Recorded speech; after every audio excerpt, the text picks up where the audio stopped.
Okay, good afternoon, everyone. Welcome to this Tuesday's PhD support group meeting. I'm Dr. Leni Liebenberg, and today the UKZN Student Support Services team joins us for another installment of this series focused on health and wellness and how this impacts our performance. We've had Kelsey Nightingale lead a discussion about managing mental health in the workplace. Christy Greener, in our last session, hosted a discussion about the wellness continuum. And today we'll be speaking quite a bit about managing stress and burnout and fatigue and using these techniques to enhance our success. Okay. So as always, this is a very, very informal session. So please feel free to leave comments or any questions in the chat box, or use your reaction icons. As you can see, and you know me, I love using those. I think that they really help the presenter, it helps the other participants in the meeting, just to help us feel more like a community in this informal and supportive setting. No housekeeping mentions. So with that, sweet and short, I'll hand over to the SSS team. Suzanne, I guess, would you be the host of the session today? Yeah, so thank you so much, Len. It is really awesome being here again with everybody. And we have our colleague, Ms. Charlene Cody, who is going to be speaking on this topic for us today. I am going to be doing the screen sharing, and my colleague's going to assist in the chat space. So you're going to have a bit of interactions from all of us today. So without any further ado, I'm going to hand over to Ms. Charlene Cody, who is a counseling psychologist, our DCTP student counselor out in Port Shepstone. Do let me know if the screen share is A-OK. So there we go. So is that all good? Screen share is good. Awesome. Over to you, Charlene. Okay. Thank you very much, and good afternoon to everyone. Thank you for joining us on this presentation. So we're just going to be looking at managing stress, fatigue, and burnout. So I'm hoping that it could be interactive. So I'm just going to give you a brief outline on stress, fatigue, and burnout, what it is, what are some of the symptoms, what they look like, how they present, and then, of course, how to manage them. Okay.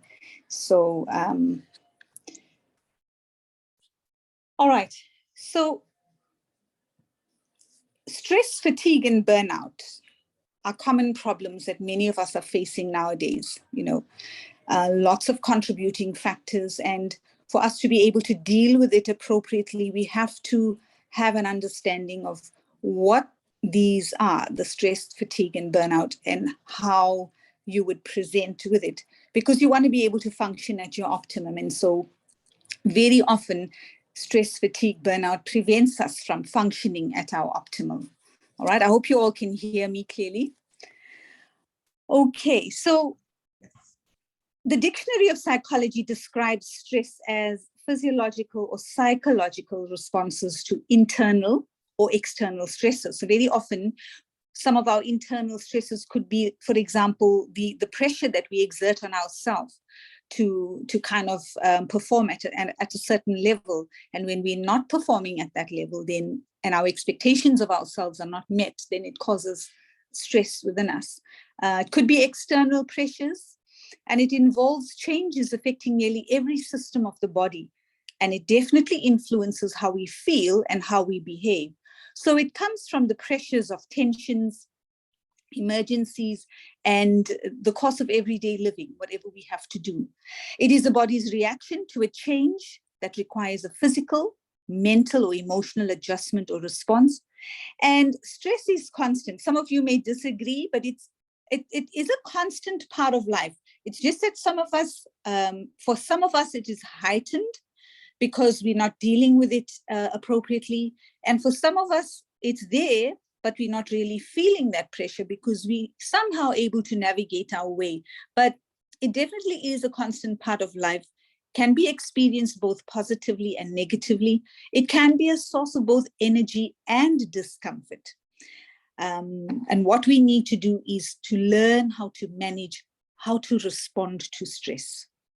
So we can either respond to it in a healthy or an adaptive way, or in an unhealthy and a maladaptive way that could eventually lead to burnout. Okay, so what are some of the symptoms of stress, right? So I've just broken it down into the various areas in our lives: physical, intellectual, emotional. So some of the physical, okay, I see Sue's put up a poll there. So while we're busy with the symptoms,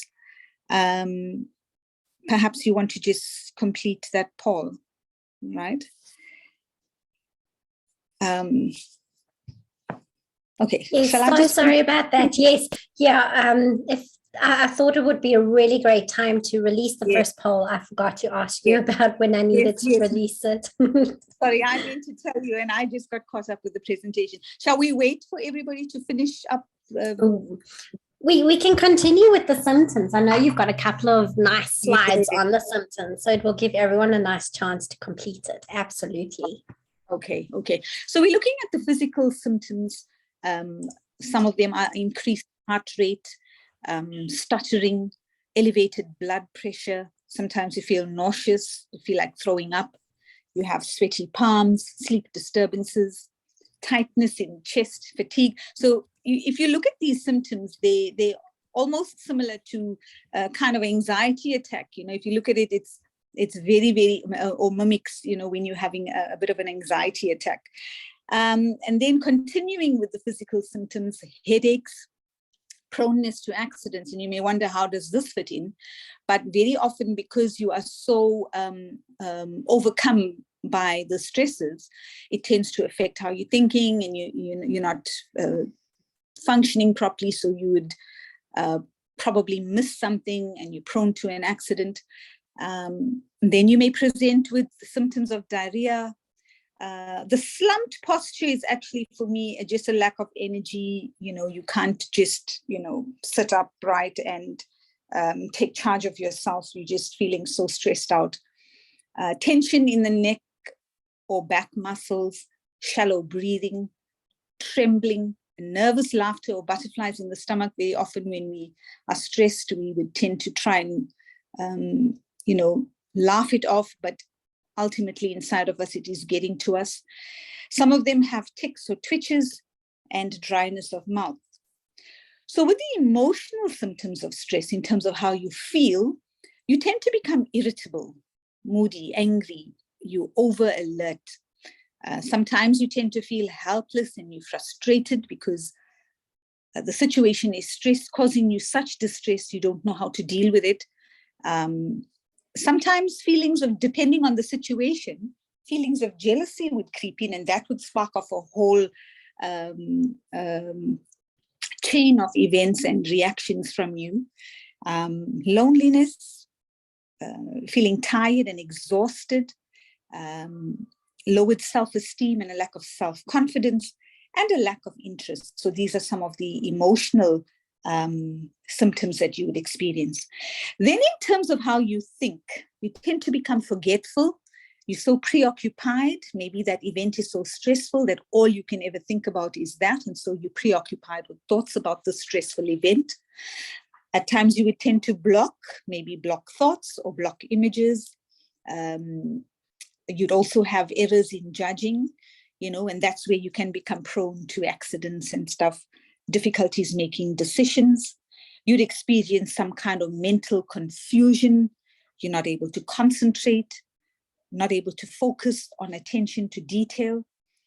Then you may be orientated to thinking about the past. You're oversensitive to criticism. There's a diminished productivity or an exaggerated fantasy life, because you're so stressed out, you would picture another life, where you're not experiencing all of these stresses, right?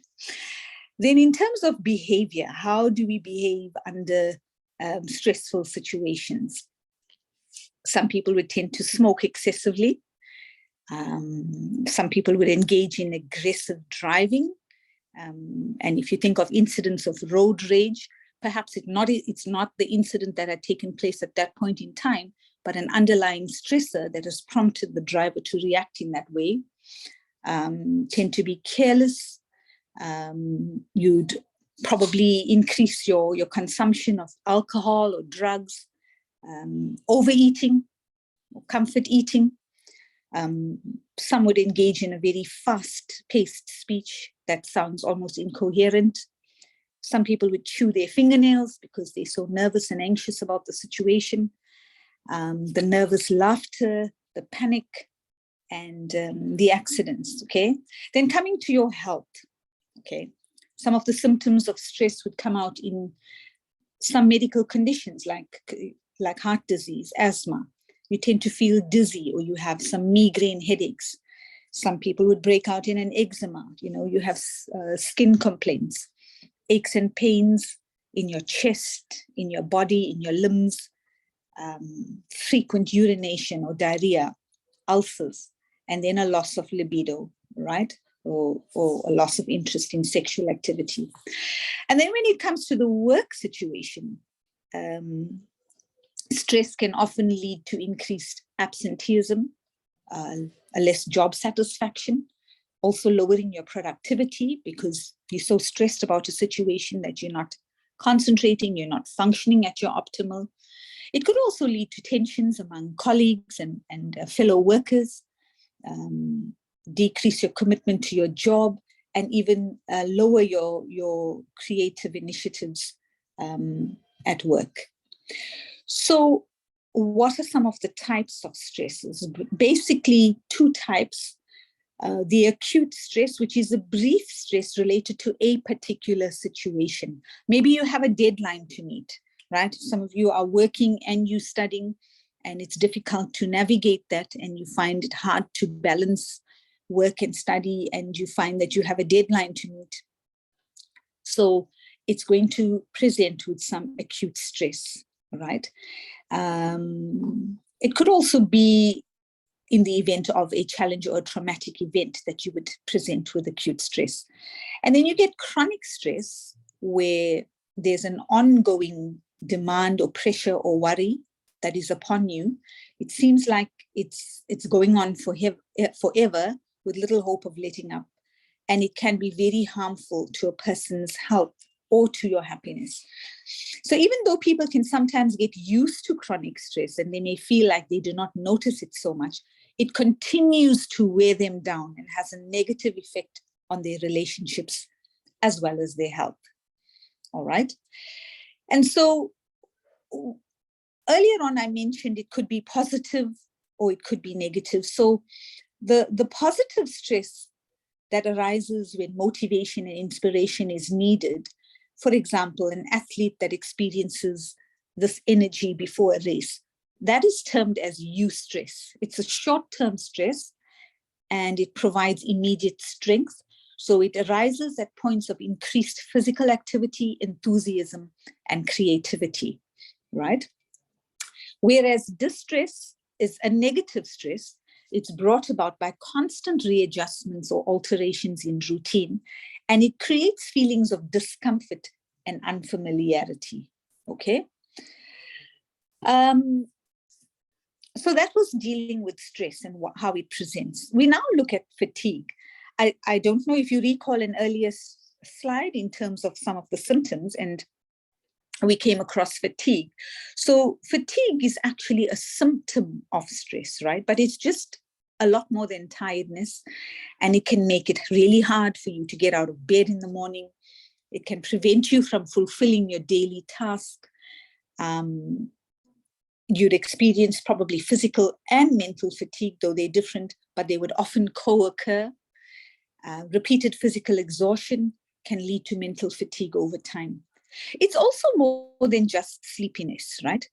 So the APA Dictionary of Psychology looks at fatigue as a state of tiredness and diminished functioning, typically a response to exertion, to stress, to boredom, or to inadequate sleep. But it may also be unusually prolonged and indicative of a disorder. Perhaps you have an underlying medical condition like chronic fatigue syndrome and anemia, hypothyroidism, and you're presenting with this fatigue. Often, fatigue is a symptom of some underlying condition with a gradual onset, and it gets worse over time. So fatigue is a physical, mental, or social impairment, and it includes tiredness, it includes sleepiness, a lack of energy. And you'll also find that you need to push yourself or put in an increased effort to effectively complete a task. Sometimes spending long hours on work that is physically or mentally demanding, sleep deprivation, and even the time of day during which you are engaging with the task can be contributing factors to fatigue. Okay, so it's often described as a lack of energy and motivation. It's both physical and emotional. It is also a response to physical and mental activities, right? Normally, fatigue can be resolved with rest or reduction in activity. Notably, like I said at the outset, it is a symptom and not a specific disease or health condition. And it is generally not a lone symptom. It can be accompanied by many other symptoms, which varies from people to people, right? Many illnesses cause fatigue, and the symptoms can be physical, psychological, or both. Okay, so moving on. What are some of the common symptoms of fatigue? How do we know we are experiencing fatigue? There's a feeling of weakness, a lack of energy, constant tiredness or exhaustion. You feel like you just lack motivation. You're not motivated to do much. You have difficulty concentration with concentration, and you have difficulty starting and completing tasks. You know, you tend to procrastinate. So when you're feeling really weak and a lack of energy, you're feeling tired and fatigued, procrastination is often something that we would tend to engage in. And some additional symptoms that may accompany the fatigue is the headaches, the dizziness, sore and achy muscles or weak muscles. You'll find that even your reflexes are a lot slower than when you are energized. You experience impairment in judgment, decision-making. Some people find it hard to be decisive and to come to a conclusion about certain things. And then some people experience a loss in appetite. Okay, moving on. Other additional symptoms of fatigue, the moodiness and the irritability. You'd find your coordination is impaired. Your immune system function may be reduced. Attention difficulties and concentration challenges, memory problems, and even blurry vision. Sometimes you'd find that when you're sitting at your PC or your laptop for very long, you would tend to get tired, fatigued, and one of the symptoms there would be the fact that you can't really see clearly, your blurry vision. Okay. Health conditions and lifestyle factors that are associated with fatigue. Okay, so endocrine and metabolic reasons could be associated with fatigue, being overweight or underweight, too much or too little activity, heart and lung conditions, drugs and medication, mental health issues, sleep problems, and chronic pain. And you find that these lifestyle conditions could result in fatigue. So if you're not really very healthy, you're engaging in too little activity, you're overweight, you'll find that you tend to feel tired and fatigued. All right, moving on. You'll notice that I didn't discuss burnout yet. We're going to do that towards the end. But in the light of what we've just spoken about regarding stress and fatigue, what can we do to manage stress? Okay, so I know a lot of us are dealing with many things. We've got so much on our plates, especially if you're working and if you're studying and if you are a family person with a spouse and children, and there are added duties there, responsibilities, in addition to your workload, in addition to your study material and your study time. There's so many things that you have to navigate. So you may be experiencing a challenge there where it's really weighing you down, and what can you do? So I'm speaking to being proactive okay? And that is quite vast or broad, and it takes a lot of thought to be proactive about your situation. It takes a lot of planning, and a lot of awareness and a lot of knowledge and information about the things, the duties, the responsibilities, and everything that you have to navigate, right? So your self-knowledge and self-awareness is also very, very important, because you need to know, what are some of the triggers for stress for you, and know yourself well enough to know when you are feeling a little tense and when you need to be able to do something about it before it gets out of hand. This may sound cliched, but a healthy body and mind is going to help you to cope better in stressful times. And there's a lot of research around that to show that being healthy, both in your mind and in your body, is going to help you to cope in stressful times, and serious and necessary lifestyle changes. Now, those are just some broad approaches to managing stress, and we'll just go a little bit into detail. I see Sue has put up another poll here regarding healthy habits and ways to manage and prevent stress. So this is just some questions looking into your lifestyle and your habits. And so I'm sure you can complete that while we continue. Is that okay, Sue? Absolutely. Okay. All right. So managing stress, one of the things we have to look at, I spoke about earlier on in the slide prior to this, I spoke about being proactive and lifestyle and all of that. So we're looking at some lifestyle changes in terms of managing your stress. So we do know that food is essential for survival, right? And you have to eat in order to be able to fuel your body and your mind to be able to undertake all the different responsibilities and roles that you have to navigate in life. All right. So diet plays a huge role. And if you get that right early in your life in terms of what you put into your body and what you consume and the quantities and all of that, it stands you in good stead to be able to manage or kind of control your stress levels, right? So one of the things you need to do is establish regular meal times with a proper balanced diet, so that the body becomes accustomed to particular ebbs and flows of blood sugar. Now, you may argue, well, how is this going to be possible? Because I'm a doctor, and when I'm on call, there's just no time to do this. That's where the proactiveness comes in, is where you need to be able to know what is more or less expected of you and be able to plan accordingly. So putting together a nutritious smoothie that you can have on the go, or, while you busy with work, because you need to be nourished, is one way of seeing to your body's needs to be able to fuel it adequately, to be able to get through that stressful long day. Remember, obesity is also a serious threat to health and complicating illnesses, and it shortens life. So try and maintain a constant body mass, okay? So if you look at yourself and you're constantly fluctuating in terms of your weight, so a few months you are overweight, and then you try and get yourself back to the controlled, appropriate body mass, and then comes some stress and you're not navigating it very well, and then you tend to comfort eat, and then you put on weight again. So try to maintain a constant body mass.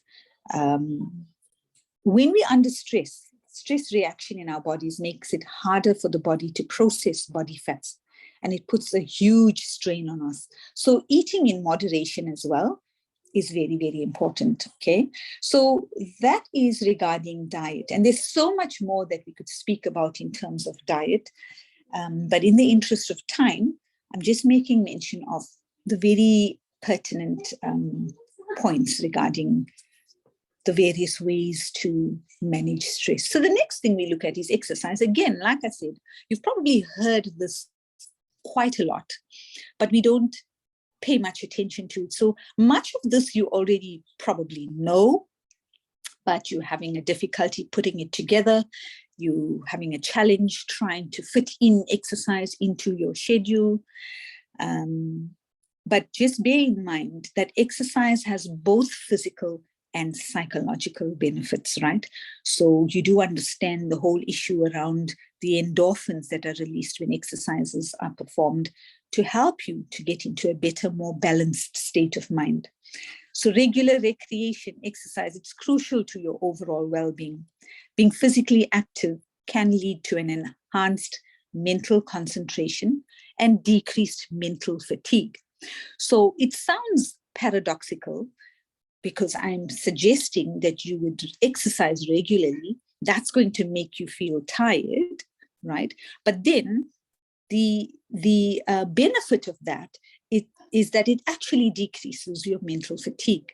It gives you more energy.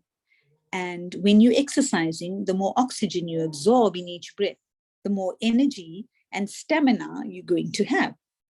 So some of the things you can engage in: yoga, meditation, other physical activities that would help you to manage stress. If you get onto YouTube, you'll find some nice little short, like 5-minute, 8-minute videos on a quick high intensity exercise that would take you like about 15 minutes. And I'm sure in some part of your day, you can be able to factor that in just to help you. And regular exercise then increases our body's ability to draw more oxygen out of the air that we breathe. So generally we breathe in and out, and very often if you're not exercising, our breathing is shallow. So we're just taking the minimum oxygen into our system. But with exercise, particularly high intensity exercise, you're able to draw in a lot more oxygen to be able to help you to keep energized. Okay, so that's exercise. All right, sleep hygiene is a whole vast topic on its own. And, that could take a whole other session or even more than a session. But I just condensed it just for us to understand sleep is really, really important. Following a regular sleep routine helps to calm and restore the body. It improves your concentration. It regulates your mood.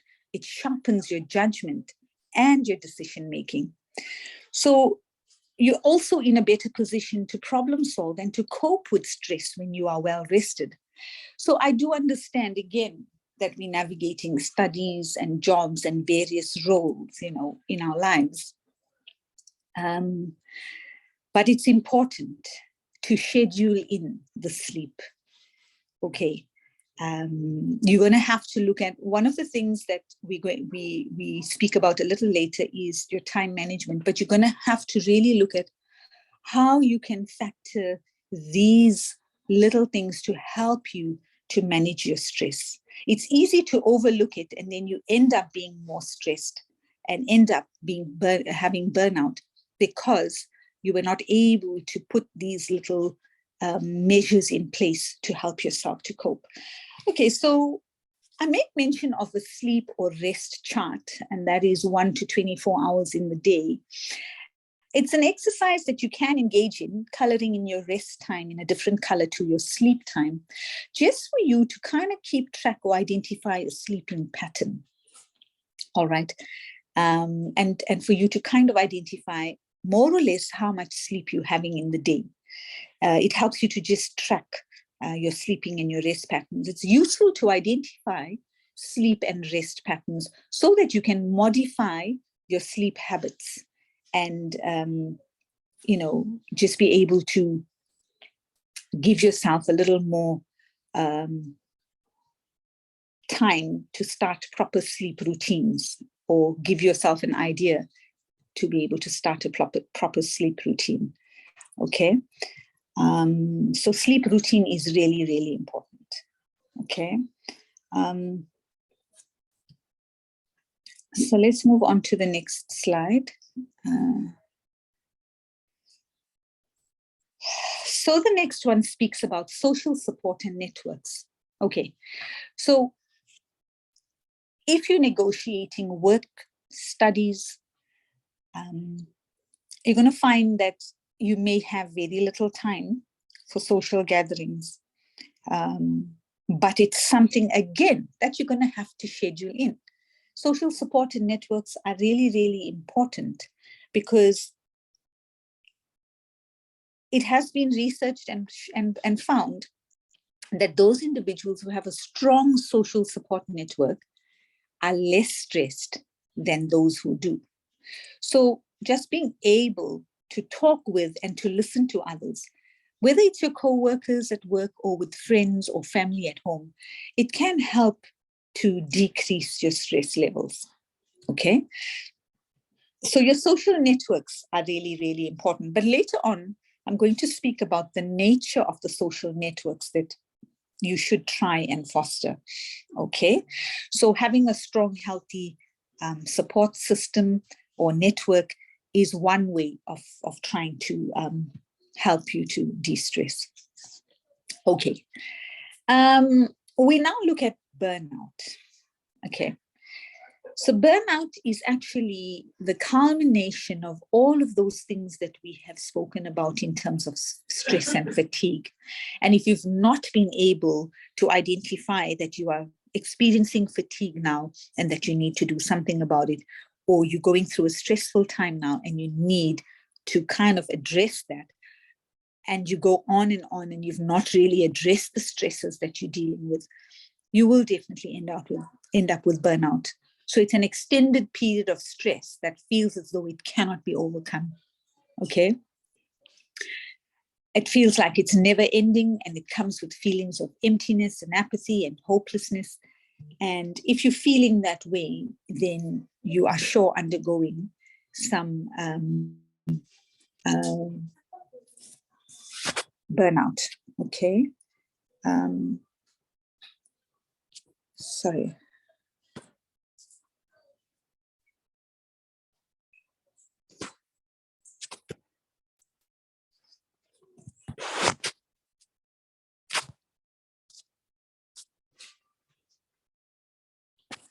Okay, sorry about that. I just needed to check on my data. Okay, so moving on to the causes of burnout. I'm not sure how we're doing with the polls, Sue. Good question. So we got quite far with the polls. We got over 80% completed. So I do think that they are almost ready to share. So I think everybody just make your way to that last set of polls, and then we can talk about some of the findings in the polls. Okay, all right. So we're looking at the causes of burnout, right? Very often a lack of autonomy. You're just feeling, you're not really feeling adequate and confident about yourself, and you're feeling like you have to depend on others, and you're just not autonomous or functioning autonomously or independently. That could result or be one of the causes of burnout. Then if you have unclear goals, perhaps you're at work and you haven't been given a clear job description. So you're neither here nor there. You don't really know what's expected of you and what to do. Or maybe in your personal life, you haven't really set out some clear goals for yourself, and you kind of don't have a direction in terms of where you're heading. You're just going with the flow. Working in a dysfunctional team or group can be quite frustrating and can be a cause of burnout. If you're experiencing excessive workloads, again, if you're navigating jobs and studies, the workload can be quite difficult to navigate. Having little or no support from your superiors, that speaks to issues of guidance and direction, and especially if you don't really know what is expected of you and you're not guided in the right way, it can frustrate you to the point where you can end up having burnout. And then doing or engaging in monotonous or low stimulation tasks, where you're doing the same old, can actually be a cause of burnout, right? So some of the signs of burnout, okay. Burnout is a result of excessive and prolonged emotional, physical, and mental stress. It happens when you are overwhelmed, emotionally drained, and you're unable to keep up with life's incessant demands. It feels like symptoms of stress, but there are ways to differentiate them, right? Are you feeling tired or are you feeling exhausted? Really, where you have no energy at all to do anything. You have no enthusiasm. You're feeling feelings of negativity towards your job and the people around you. You're not being able to be productive. You're not performing your job that you were once able to do easily. Okay. And it can be very often confused with stress. Okay, sorry, I lost my slide there.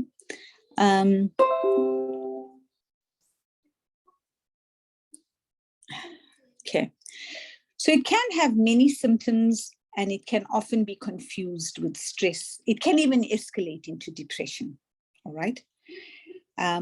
Look for signs of exhaustion, alienation, and reduced performance, okay? It can leave you feeling increasingly irritable, as though you're on a short fuse. You're not enjoying activities you used to like. You become cynical and negative. You feel less engaged. You feel overwhelmed. You feel disconnected. You're not sleeping well. And you actually stop taking care of your health. So all these are signs of burnout. So stress as opposed to burnout, how do we know? With stress, there's an over-engagement with all the things that you're needing to navigate. Whereas with burnout, you disengaged, you just lost interest. You're not really paying attention to that anymore. With stress, you are either reactive or overreactive in terms of your emotions. And with burnout, you have a blunted or distant form of emotions. Then with stress, there's an urgency and an hyperactivity, as opposed to burnout with feelings of helplessness. A loss or diminished energy with regards to stress, and your motivation is completely lost or diminished when it comes to burnout, right?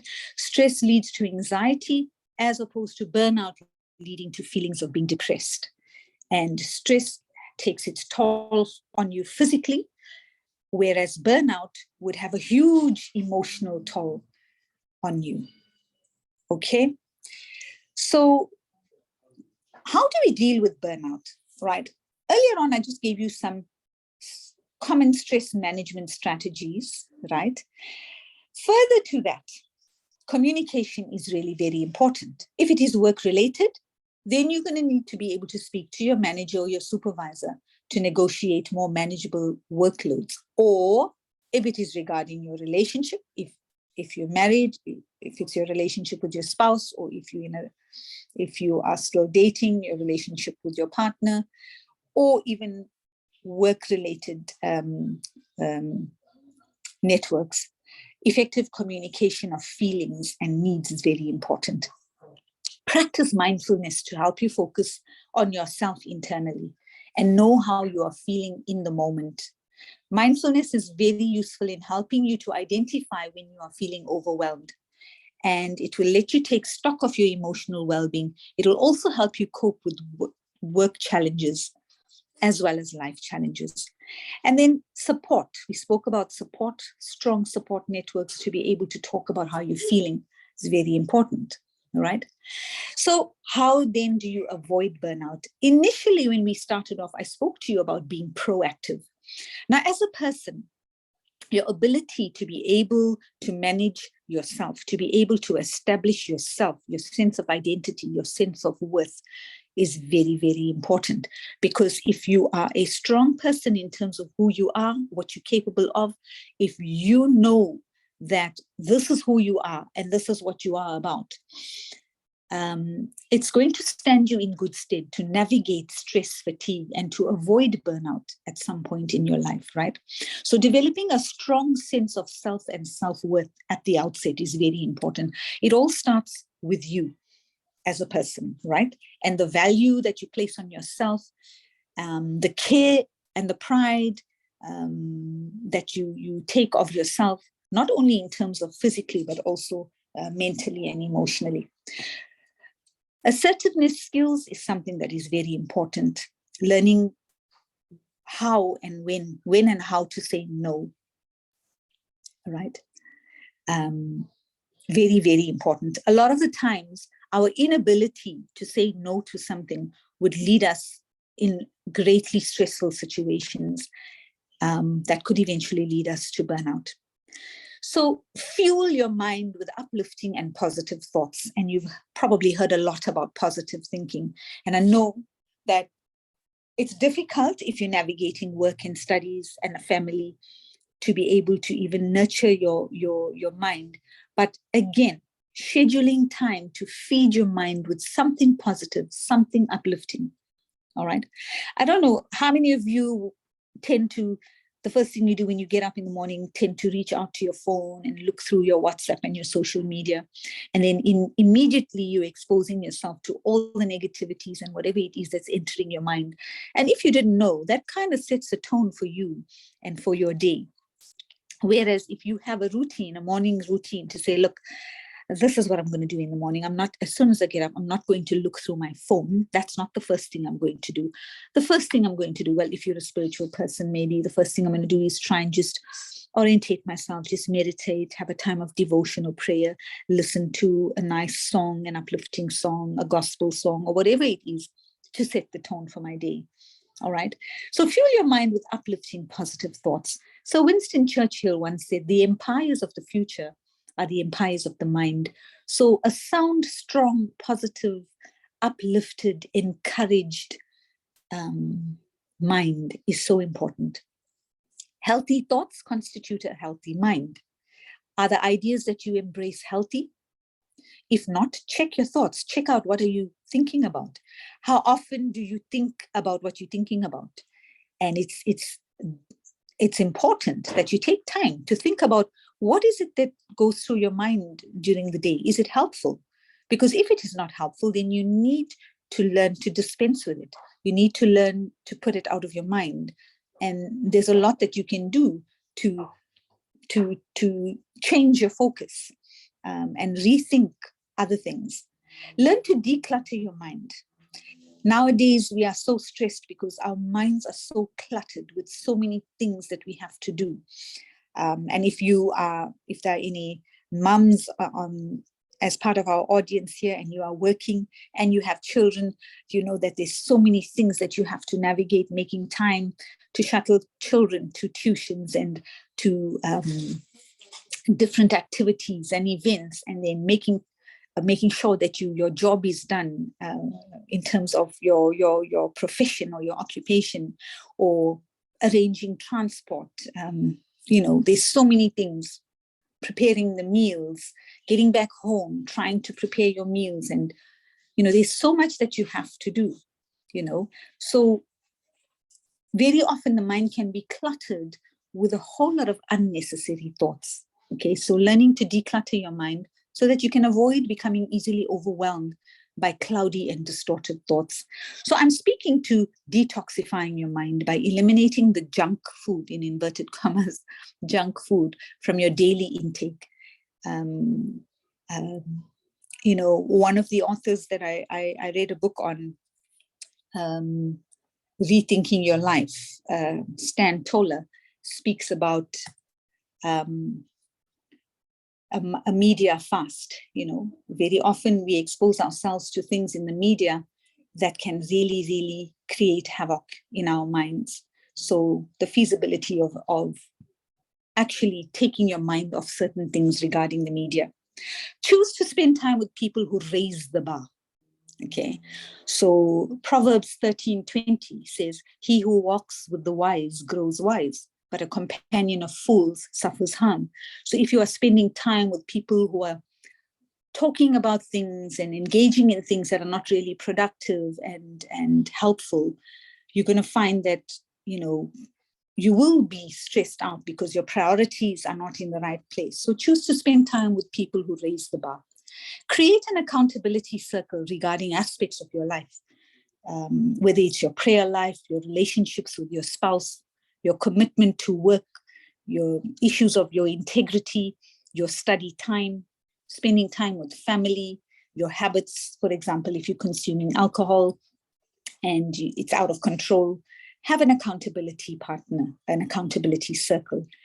whether it's dealing with laziness and procrastination, harboring negative emotions, whether it's your exercise or your diet program. Try and create an accountability circle. And if you find that you're associating with like-minded people who are engaging in similar things that you are doing, then that support system just helps to spur you on and to motivate you. And then scheduling time for self-reflection is very, very important, because very often we're running around.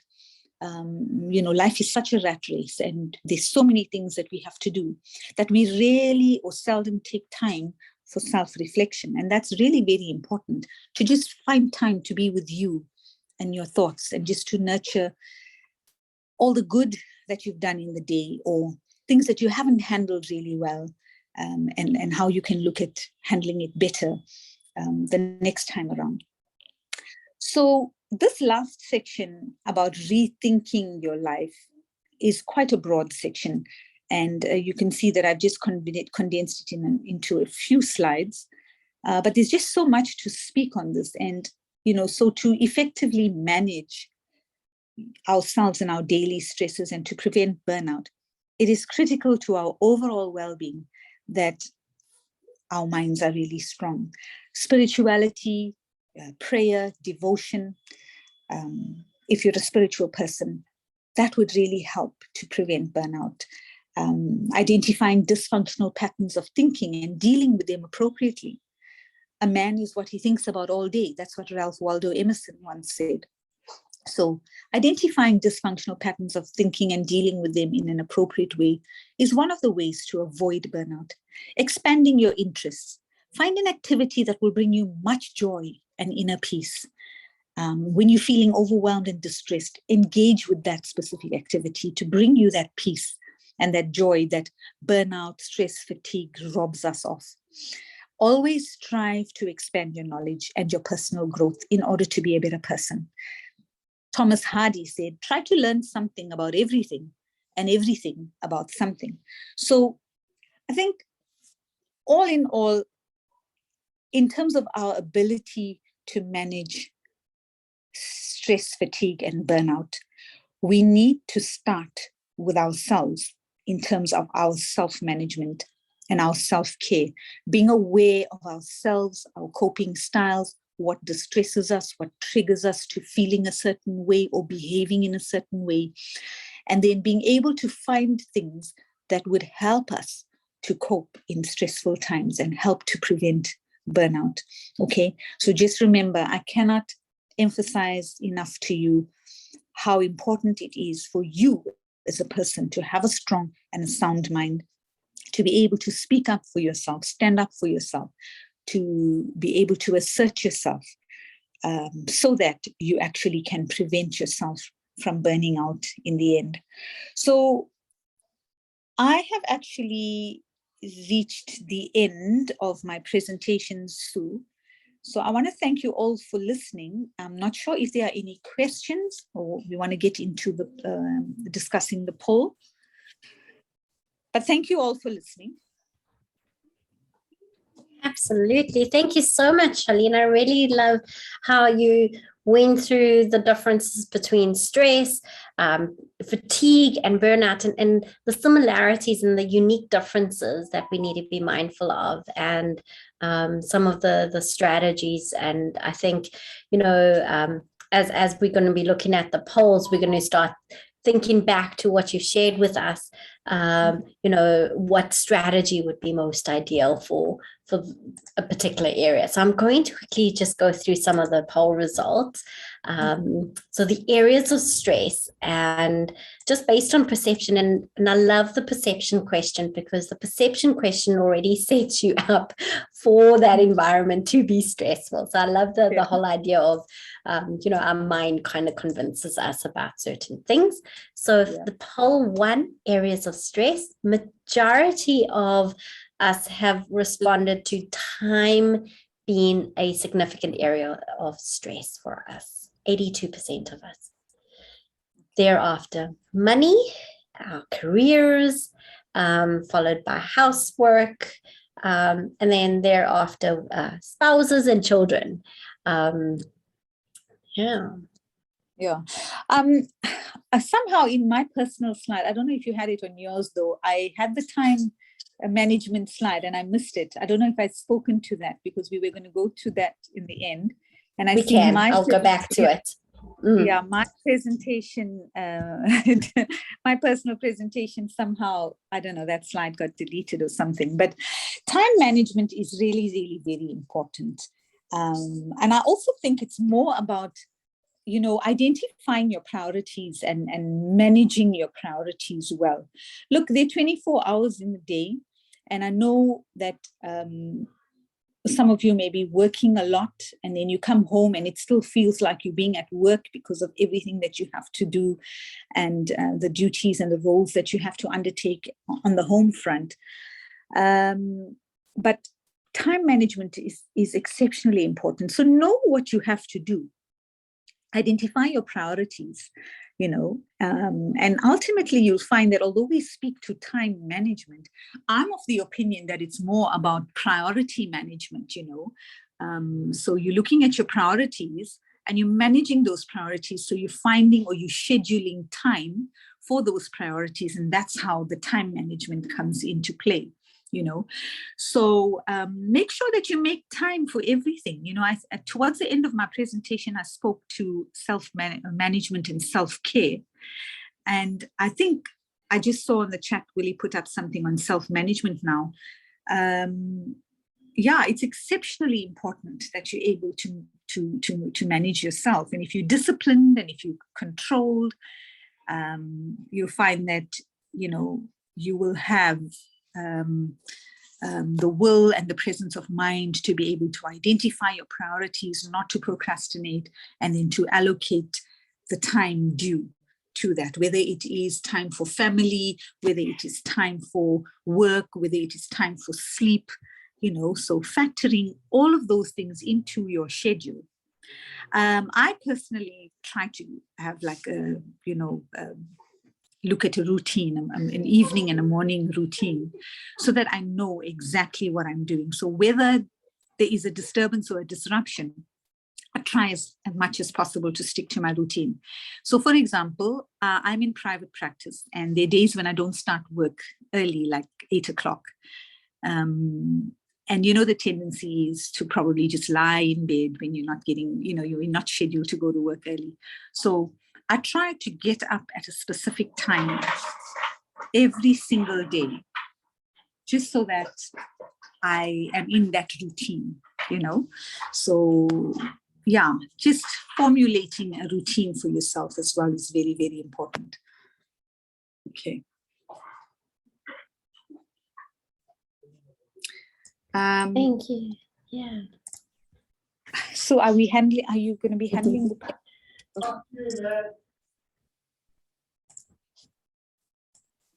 I do apologize, Charlene. I'm struggling to hear you, but while we're just waiting for that, I've just quickly shared the results from the healthy habits while some of the questions come through, and I'm not going to spend too much time on the poll results because I do think it's important we do some of the Q&A. So I know we've got 2 questions in the chat space, but do bring them, do share with us.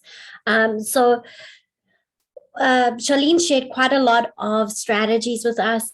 You can share with us in the chat space, which strategy are you going to start, maybe doing again, maybe something that you want to commit to doing. Apparently, when you write down something, there is a greater chance of you actually implementing it. So whether it is typing it in a chat space or writing it down on a piece of paper, there is a greater probability that you're going to be actually working towards doing that new habit. So we've got the habits such as, ways to manage or prevent stress. So finding alternate ways in dealing with stresses compared to using of substances. And we've got smoking, drinking, managing our hours of sleep, eating well, regular meals, no snacking of high unhealthy snacks. And I see it's quite 50-50. It's quite an interesting one. Eating regular balanced breakfasts, that's so important. Exercise, and managing your body weight. All the things that Charlene alluded to.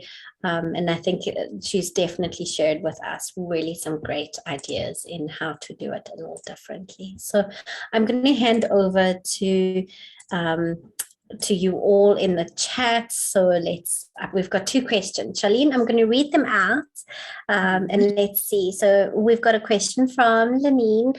How would one move back from apathy and disinterest in work or the task when burnt out? How to get excited again?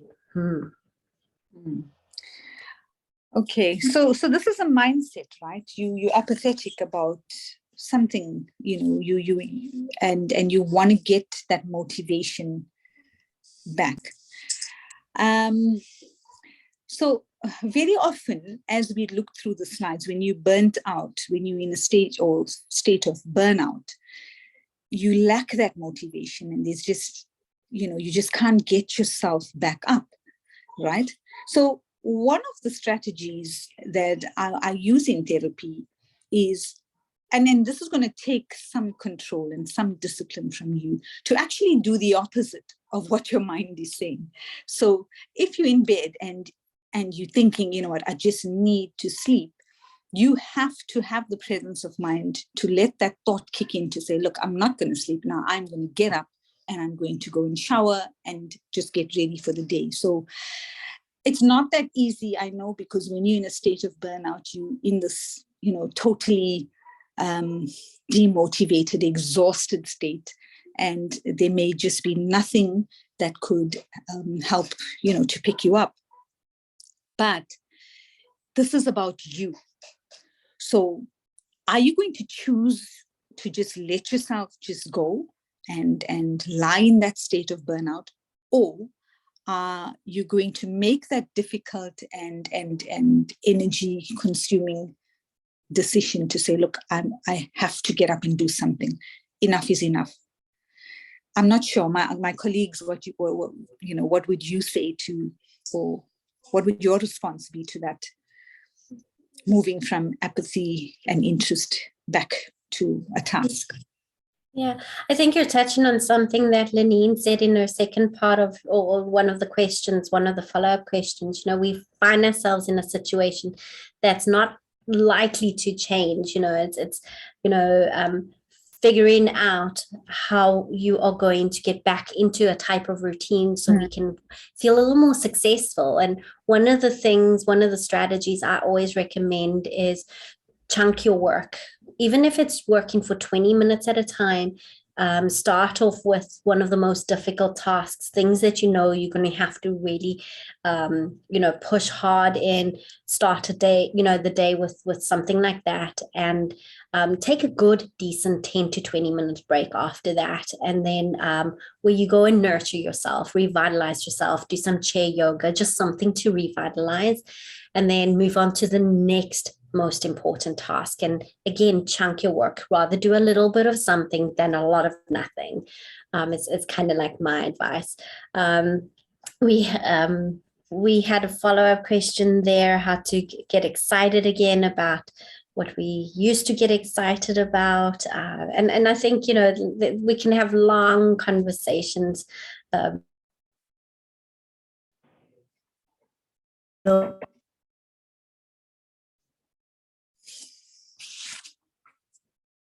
To help you brainstorm these techniques. So we've got a few more. So bias, passive sleep. Charlene, you spoke about that 24-hour sleep rest chart, and I love that idea. So I love the idea of coloring in, regardless of how often you sleep, whether it's 2 cycles or 3 cycles, just document the amount of hours you sleep. Put in how many hours you spend to rest. And rest means sitting down, reading a book, having a cup of tea only, not with a phone, not with a device, being kind to yourself.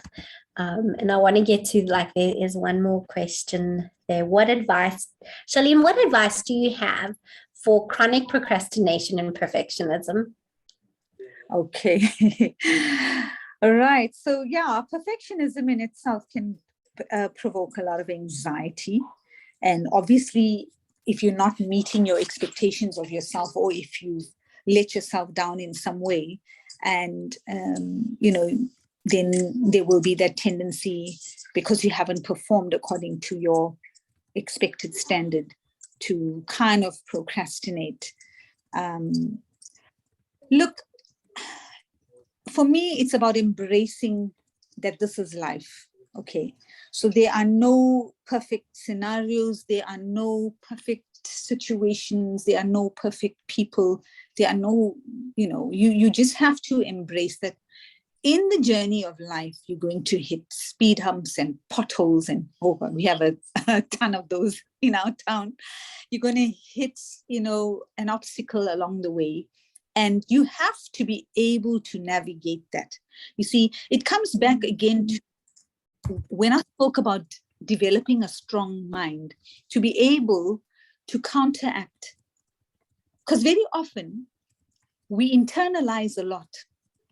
And if it's negative, or if it's something that we've not achieved, we tend to internalize it, and then our perceptions of it influence the way we would behave in the future.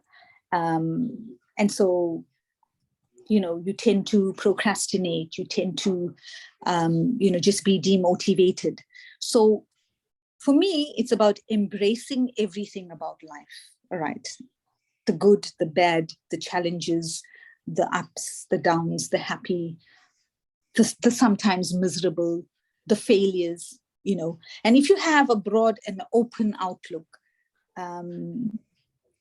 it's just going to help you to navigate those times when you fall, or you make a mistake, or you disappoint yourself, With procrastination, I think the scheduling time, scheduling, formulating a routine of what to do, obviously being realistic. I think also very important is, if you are procrastinating, you have a task to do and you're procrastinating that task, what are you doing in that time? Are you watching a YouTube video? Are you just sitting down and doing nothing? So in addressing procrastination, I would think that it's important for you to be able to identify if you are wasting time on anything. Are there any time wasters in your life that you could be using, your time more productively towards? So engaging in a personal time analysis, I would think, is one way also of helping you to kind of deal with procrastination. I don't know if my colleagues have anything to add to that. I think you've touched on a very important aspect. Know what you're using as your time waster. It's so important to analyze and evaluate. I think that's the best place to start. And I think we can continue with this conversation, and it's there's so much we could share. Charlene, thank you so much for sharing with us quite a bit. It was quite an informative education type presentation. There's so many activities that we can actually now take home. Just keep the conversation going. Connect with us on chs.sss@ukzn.ac.za. And with that, I'm going to hand over to Dr. Lenine. Thank you, Dr. Lenine. Thank you. Thank you so much, SSS team. This has been such a wonderful session. Thanks, Charlene, for everything that you've mentioned today. I'm leaving with a whole load of notes here. To everybody on call today, we will be having another session with the SSS team next week. We'll be discussing bullying in the workplace. And this will be hosted by the SSS along with a guest counseling psychologist next week as well. So we look forward to seeing you next week, 3:30 to 4:30, same place, same link. If you know of anybody who has missed the session, please feel free to let them know that it's on the UKZN YouTube channel as well. all the wonderful information. Thank you so much for joining us. See you next week. Thank you.